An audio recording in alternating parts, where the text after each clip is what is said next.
ఆత్మీయ దారిద్ర్యానికి గుర్తుగా ఉండే ఒక చర్చి పటాన్ని గీయమని ఒక ఆర్టిస్ట్కి ఒకడు చెప్పాడట. అప్పుడు ఆర్టిస్ట్ గీశాడు. అందమైనటువంటి ఒక మందిరం, పాలరాతి బండ, నక్షీ పనిగా చేయబడిన స్తంభాలు, దానిపైన అద్భుతమైన కప్పు, దాని లోపల ఆఖరికి ఫుల్ పిట్తో సహా అన్నీ పర్ఫెక్ట్గా అద్భుతమైనటువంటి చెక్కతో చేయబడినవి, వాటికి కూడా నక్షీ పని. ఆత్మీయ దారిద్ర్యానికి సూచనగా ఒక మందిరాన్ని గీయమంటే సుందరమైన మందిరాన్ని గీశాడు. అంతా గీసి ఆ లోపం ఎక్కడ చూపించాడో తెలుసా? కానుక పెట్టి ఉంటుందే, కానుక పెట్టి గీశాడు ఆ ఫుల్పిట్ పక్కన. ఆ కానుక పెట్టే బూజు బట్టి దాని మీద ఒక సాలీడు గూడు కట్టుకున్న బొమ్మ గీశాడు. దాని తర్వాత ఆయన అంటాడు కింద రాస్తూ, ఎంత అద్భుతమైన సూచన ఇది! ఏ సంఘమైతే మిషనరీలను లేపదో, ఏ సంఘమైతే సేవకులను లేపదో, ఏ సంఘమైతే సువార్త కొరకు సేవకులను లేపి అనేక ప్రాంతాలకు పంపదో, ఆ సంఘము ఆత్మీయంగా చచ్చిన సంఘం అని రాశాడు ఆయన. అలా లేపాలంటే కానుక పెట్ట బూజు బట్టి ఉండకూడదు, దాని మీద సాలీడు గూడు కట్టుకోకూడదు. సమృద్ధి గలవాడు తెచ్చి అందులో వేయాలి, లేమి గలవాడికి అది ఇవ్వాలి. ఈ పరంపర జరుగుతూ ఉంటే అది బూజు పట్టదు. ఎంతమందికి అర్థమైంది? ఎవరి బాధ్యతను వారు గుర్తెరగాలి. దేవుని కొరకు, దేవుని పరిచర్య కొరకు దాతృత్వంతో ఇవ్వటం కూడా మనం నేర్చుకోవాలి. చాలా రోజుల తర్వాత మళ్ళీ ఇప్పుడు చెప్తున్న మాట, లేకపోతే దరిద్రత మనల్ని వెంటాడే అవకాశం కొనసాగుతూనే ఉంటుంది. కొన్నిసార్లు దేవునికి ఇచ్చే విషయంలో కూడా మనం వెనకాడుతూ ఉంటాం, రాజీ పడుతూ ఉంటాం. కానీ అది తప్పు. నీవు వర్ధిల్లిన కొలది దేవుని పనికి సపోర్ట్ చేసి ఈ పరిచర్యలు నువ్వు ఒక యోధుడుగా, యోధురాలిగా ఉన్నప్పుడు దేవుని కొరకు సేవకులు పంపబడతా ఉంటారు. వాళ్ళకి మనం స్వయం పోషక సంఘాలుగా ఎదిగిన దాకా మన వంతు సపోర్ట్ మనం చేస్తూ ఉంటాం. వాళ్ళు స్వయం పోషక సంఘాలుగా మారినప్పుడు, అవసరమైతే వాళ్ళు బలపడినప్పుడు, అవసరమైతే వాళ్ళు కూడా తెచ్చి మనకి సపోర్ట్ చేస్తారు. వాళ్ళకి కలిగిన దానిలో నుండి వాళ్ళు కూడా తెచ్చి ఇందులో వేస్తారు. అది కలిపి మళ్ళీ ఇంకొన్ని ప్రాంతాలకు మనం ఆత్మల రక్షణ కొరకు సేవకులను లేపి పంపవచ్చు. సో మొట్టమొదటిది ఆత్మల సంపాదకులు, సువార్థికులు ఒకటి యోధులుగా లేవాలి. రెండవది పరిచర్య యోధులు. ఇటు శారీరకంగా పరిచర్య అన్నా, లేకపోతే దేవుడు ఇచ్చిన దానిలో నుండి ఆర్థికపరమైన పరిచర్య అయినా. స్పష్టమేనా? స్తోత్రం చెప్పండి. ఇందులో నా స్వార్థం ఏమన్నా ఉందా? పట్టెడన్నం సరిపోదా నాకు?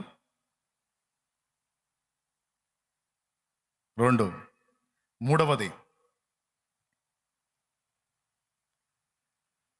ఇందులో నుంచే అన్ని జనుల మధ్యలోనికి వెళ్ళి సంఘాలు స్థాపించే సేవకులు లేవాలి. వాళ్ళు యోధులుగా లేవాలి. ఇప్పటిదాకా మీ దగ్గర మీతో పాటు కూర్చున్నారు, లేచి నిలబడినాను ఒకసారి. మీతో పాటు మీలోనే కూర్చున్నారు వాళ్ళు, అంతేనా?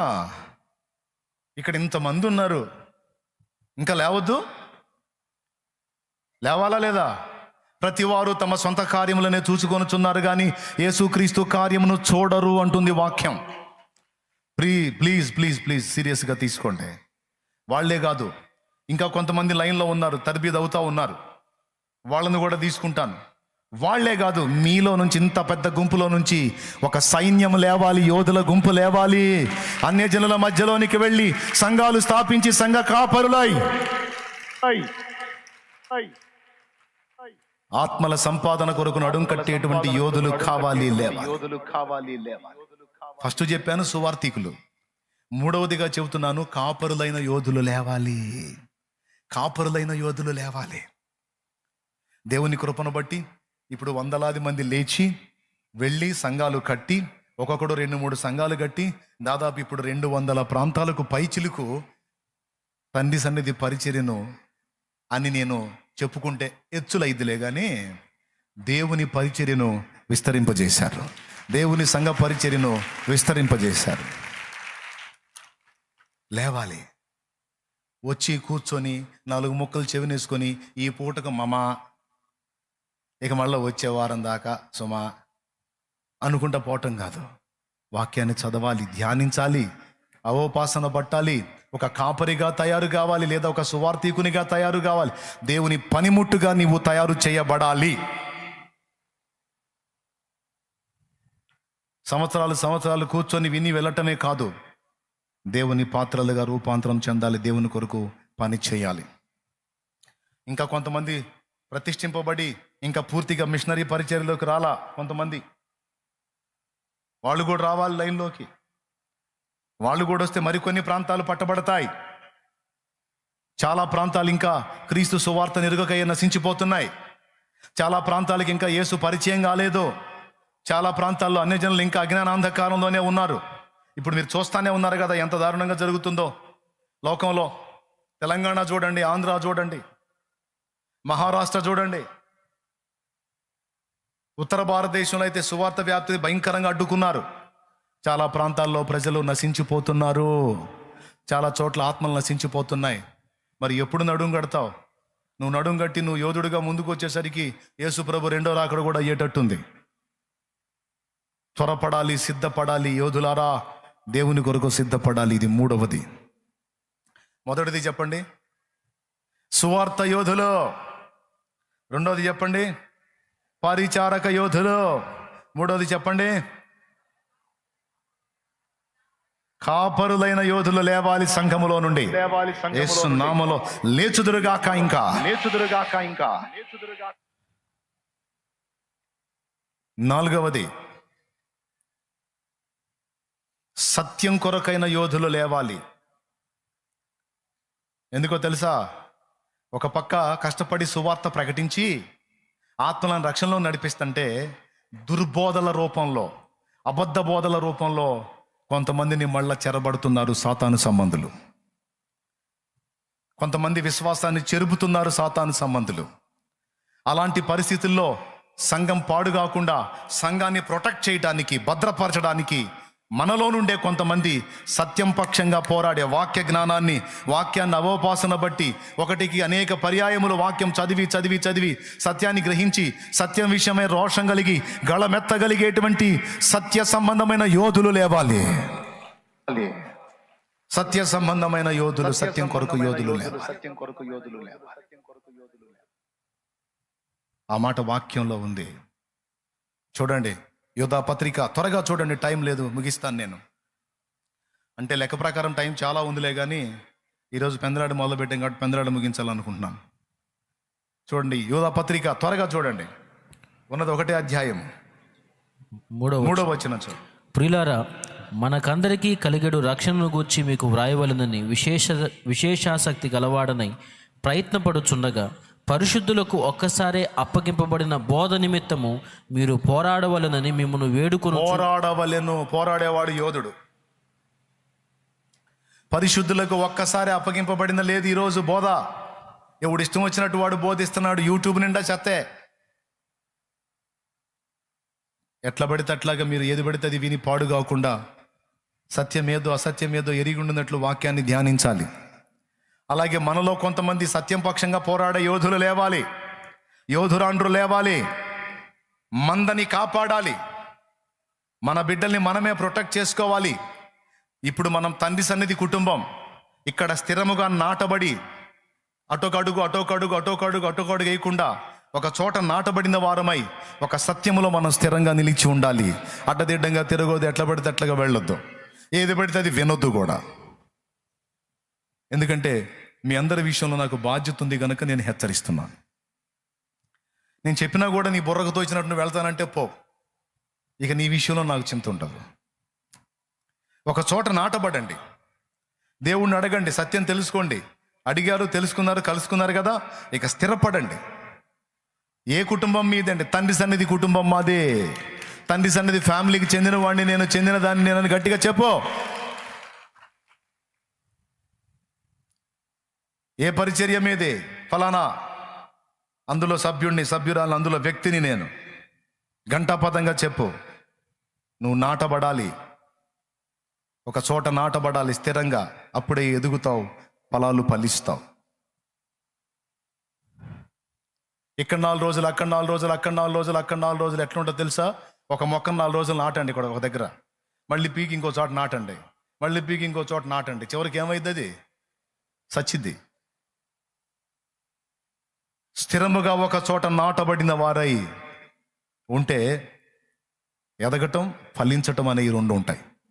కాబట్టి గుర్తుపెట్టుకొని సన్నిధిలో నాటబడిన వారై ఆశీర్వాదానికి వారసులై యోధులుగా దేవుని కొరకు రేగమని దేవుడు పిలుపునిస్తా ఉన్నాడు. 4వది ఏమిటి? వరుసగా చెప్పండి. మొట్టమొదటి యోధులు ఎవరు? సువార్త పక్షమున పోరాడే యోధులు, ఆత్మల సంపాదకులు. 2వ యోధులు పరిచారక యోధులు. 3వ యోధులు కాపరులుగా లేవాలి. 4వ యోధులు 5వ యోధులు తెలుసు ఎవరో? ఈ 4 చేయటం నీ వల్ల కాకపోతే, ఈ 4 చేయడానికి నీకు కుదరకపోతే, నీకు స్వేచ్ఛ లేకపోతే, నీకు అనుకూలత లేకపోతే, నువ్వు ప్రేయర్ వారియర్గా ఉండొచ్చు, ప్రార్థనా యోధుడుగా, ప్రార్థనా యోధురాలిగా నువ్వు ఉండొచ్చు. ఈ 4 చేసేవాళ్ళు చేస్తారు. నీకు ఆ స్వేచ్ఛ లేకపోతే, నీకు అనుకూలత లేకపోతే, చిన్న చిన్న ప్రార్థనా గుంపుల్ని లేపే వ్యక్తిగా నువ్వు తయారు కావాలి. నాకు తెలిసిన ఒక సోదరి ఉంది, మొత్తం 7 ప్రాంతాల్లో ప్రార్థనా గుంపుల్ని లేపింది. ఒక్కతే 7 ప్రాంతాలకు విజిట్ చేసి 7 ప్రాంతాలను దర్శించి, ఆ ప్రాంతంలో 4, 5, 10 మందిని అట్లా సమకూర్చి, వాళ్ళు ప్రతిరోజు కలుసుకొని ప్రార్థించేటువంటి ప్రార్థన గుంపులుగా చిన్న చిన్న గుంపుల్ని 7 గుంపుల్ని తయారు చేసింది ఒక ఆడపిల్ల.